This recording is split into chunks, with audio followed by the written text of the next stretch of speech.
Voy a saludar a Ernesto Samper, fue presidente de Colombia entre los años 94 y 98, secretario general de la UNASUR 2014-2017, y en realidad con Ernesto no vamos a hablar solo de su país, vamos a hablar del nuestro también y de la región. ¿Cómo está, Ernesto? Gracias por recibirnos, le saluda Felicitas desde la Radio de las Madres. Hola, Felicitas, un placer de volver a hablar con ustedes en esta mañana. Igualmente. Bueno, Ernesto, voy a arrancar preguntándole, porque lo vi muy involucrado con lo que está pasando hoy en Argentina con la figura de la vicepresidenta. Incluso estuvieron reunidos hace un par de semanas y usted ha manifestado su solidaridad ante una situación de persecución. Sí, es que realmente, pues, todo el mundo sabe que Cristina es una guerrera, es una mujer valiente, está de pie firme, pero lo que le están haciendo es realmente una infamia, una cadena de infamias, porque la están involucrando dentro de un caso de los que se llaman ya, porque es una costumbre en la región, casos de lawfare o de guerras jurídicas, que son utilizar la justicia como un arma política, especialmente contra líderes progresistas. Fue lo que le hicieron a Lula en Brasil, lo que le hicieron a Correa en Ecuador con Glass, lo que le hicieron a Evo Morales en Bolivia, y ahora pretenden repetir la misma experiencia en el caso de Argentina, pero no lo van a conseguir. Estaba leyendo una publicación, un tuit que escribió usted y decía, pensaban que le iban a doblegar, pero se equivocaron. Lo que consiguieron es despertar el gigante dormido del peronismo que hoy encarnan la propia presidenta y Alberto Fernández. Así se ve, cómo se ve desde afuera esta situación. Recién nosotros aquí fuera del aire, le cuento, estábamos charlando de esta cuestión de que están todos los días los militantes esperándola, cuándo entra, cuánto sale, este cordón humano que se arma y que se organiza para protegerla justamente a la vicepresidenta mientras ella recorre, saluda, firma libros. Digo, ¿ha visto en otros países o es comparable con alguna otra situación esto que pasa hoy en Argentina? No, es que el justicialismo es un fenómeno realmente muy argentino, es decir, es como una fuerza telúrica que responde cuando la llaman, como en este caso. O para responder a una arbitrariedad o para expresar una solidaridad en contra de los desmanes de las dictaduras. En fin, yo creo que ese es un fenómeno absolutamente, digamos, muy propio de la Argentina. Sin embargo, en el caso de Lula también hubo unas manifestaciones realmente multitudinarias. En el caso de Evo, cuando regresó a Bolivia después de haber salvado prácticamente su vida de la misma manera, pero el peronismo es como una fuerza organizada, tienen el poder convocante de una religión. Uh-huh. Mire, Ernesto, ¿y cómo se hace para empezar a ponerle coto a estas operaciones de lawfare que están muy vinculadas con el norte, ¿no?, de América? ¿Cómo hacen? ¿Qué deberían hacer estos gobiernos progresistas o estos movimientos progresistas que son las principales víctimas de este tipo de persecución para empezar a dejarlas de lado, ¿no? ¿A dónde hay que apuntar? ¿Qué hay que cambiar? Pues mira, nosotros creamos en el Grupo de Puebla una comisión que se llama Comisión para la Justicia y la Democracia, Ajá. CLAJUD, en la cual están participando alrededor de unos 40 o 50 jueces, exmagistrados, profesores, académicos, que tienen el poder moral de señalar este tipo de desvaríos de la justicia, porque aquí no solamente se está afectando el derecho de Cristina a un debido proceso, cuando se le niega el derecho a defenderse, cuando le mueven en vísperas de elecciones un proceso que estaba prácticamente dormido, cuando no aparece ninguna prueba que la vincule al caso. Repito, no solamente allí está violando su derecho sagrado a un debido proceso, sino también está afectando el Estado de Derecho, claro, porque es una perversión de la justicia. Y para denunciar esas circunstancias institucionales y personales, pues nosotros lo que vamos a hacer es convocar un panel internacional integrado por magistrados de las más altas condiciones para que ellos vayan señalando cuáles son las violaciones protuberantes que se están haciendo al derecho de Cristina a la justicia. Mire, y además, qué interesante. pues, recurrir a organismos internacionales como el organismo, la Comisión de Derechos Humanos de Naciones Unidas, que también se pronunció en el caso de Lula, la Comisión Interamericana de Derechos Humanos, si hay que tomar medidas provisionales. En fin, hay que destacar, hasta donde lo permiten los medios de oposición, que esto no es solamente una guerra jurídica, sino también una guerra mediática y, por supuesto, una guerra política.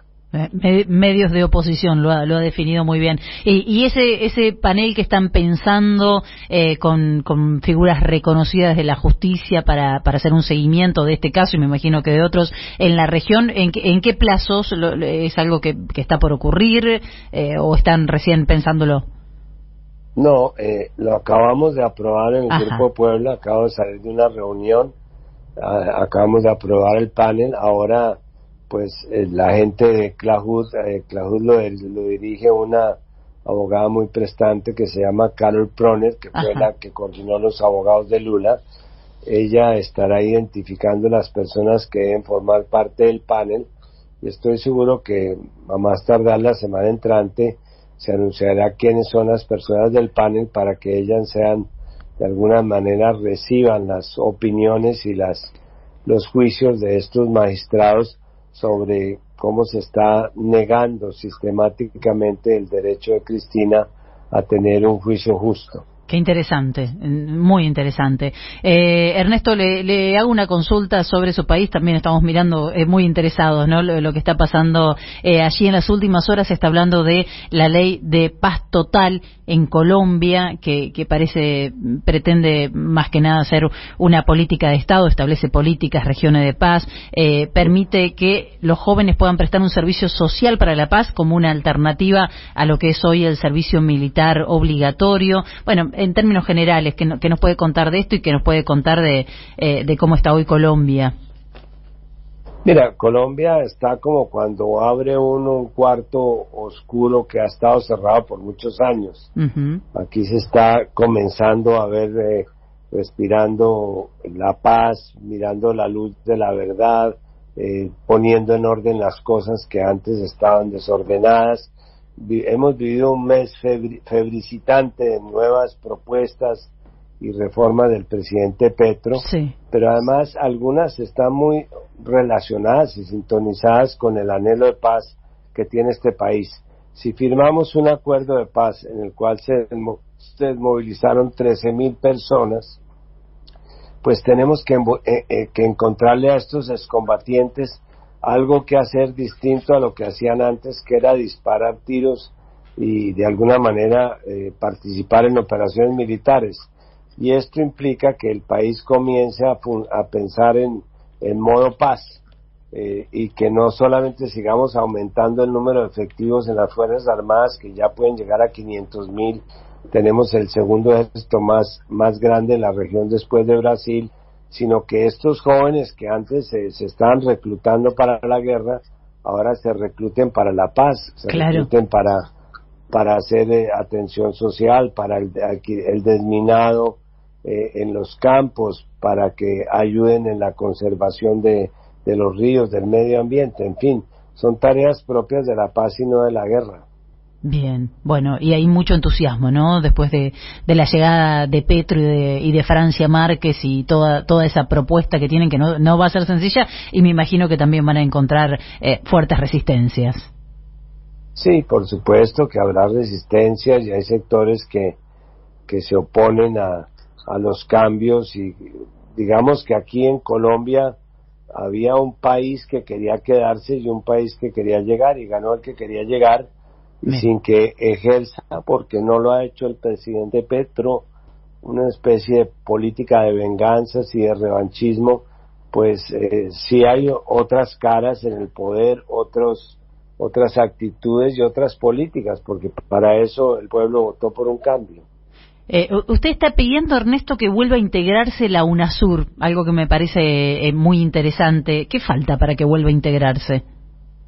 Pues mira, en este momento de los 12 países que integraban UNASUR, pues ya hay 7 que podrían estar en condiciones de de reactivar UNASUR, y estamos trabajando en eso con el apoyo del presidente Fernández en la Casa de la Patria Grande allá en Buenos Aires, que fue donde nació UNASUR además, porque fue donde comenzó a ejercer Néstor Kirchner la Secretaría General de UNASUR, que fue su primer secretario. Uh-huh. Yo creo que nunca había sido tan importante estar integrados ahora, cuando el mundo se está desbaratando a pedazos, cuando estamos volviendo a la Guerra Fría, cuando nos hemos dado cuenta de que el multilateralismo no funcionó por la guerra entre Rusia y Ucrania, que no hemos podido pararla a las buenas. Pues me parece que aquí lo que cabe es repensar el mundo como un nuevo mapa, y en ese nuevo mapa lo que hay son bloques regionales, y nosotros tenemos que pensar en integrarnos si queremos tener todavía una voz que sea escuchada a lo largo y ancho del mundo. Claro, bueno, y aparte se pierde, ¿no? América Latina de muchas posibilidades. Por ejemplo, en una pandemia podríamos haber entre todos gestionado las vacunas, la contención, y en las crisis económicas también, ¿no? En esto que estamos atravesando producto de ese conflicto bélico que usted acaba de mencionar. Ahora, es complejo esto de entender que estamos hablando de una alianza entre estados y no entre gobiernos, porque después cambian los gobiernos y estos organismos se desarman, ¿no? Es difícil la mirada a largo plazo, además. Claro, Felicitas. Lo primero que hay que entender es que hay que desideologizar las relaciones internacionales. Ajá. Lo que hicieron los gobiernos de derecha, lamentablemente, en estos últimos años, ha sido dinamitar los procesos de integración dentro de la idea de que ellos no se podían entender sino con los que pensaban igual que ellos.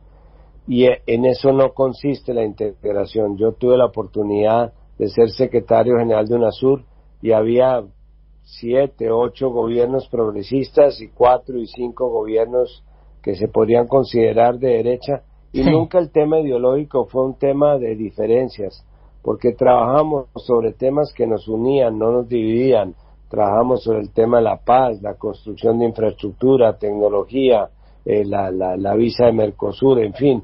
Trabajamos sobre temas que nos unían. Yo creo que hay que volver ese sentido. Las relaciones internacionales, por supuesto, que son políticas, pero no son ideológicas. Y eso es lo que hace que se extiendan las relaciones, no entre gobiernos, sino entre estados. Claro. Y queremos que se entienda esto cuando se reactive UNASUR.